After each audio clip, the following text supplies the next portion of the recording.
कोल्हापुरातून सर्वात मोठी बातमी। राज्य उत्पादन शुल्क विभागाने 1.25 कोटी रुपयांचा गोवा बनावट विदेशी मद्यसाठा वाहनासह जप्त करत मोठी कारवाई केली आहे। या प्रकरणी राजस्थानातील एका तरुणाला अटक करण्यात आली आहे। आचारसंहितेच्या पार्श्वभूमीवर ही कारवाई अत्यंत महत्त्वाची मानली जात आहे। जिल्हा परिषद आणि पंचायत समिती निवडणुकांच्या पार्श्वभूमीवर राज्य उत्पादन शुल्क विभागाने मोठी धडक कारवाई केली आहे। दिनांक 21 जानेवारी रोजी मिळालेल्या गोपनीय माहितीनुसार भरारी पथक क्रमांक 1 ने राजापूर मलकापूर रोडवरील अणुस्कुरा फाटा परिसरात पाळत ठेवली होती।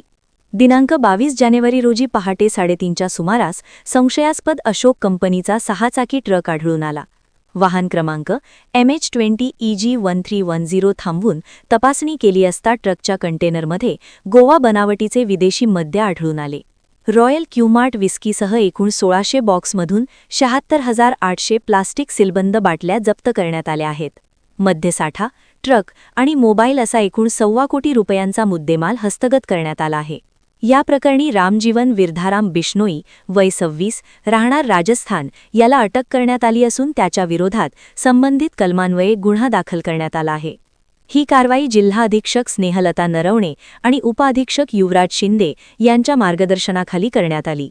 निरीक्षक सदानंद मस्करे, दुय्यम निरीक्षक अभयकुमार साबळे, अजय वाघमारे आणि त्यांच्या पथकाने ही यशस्वी कारवाई केली।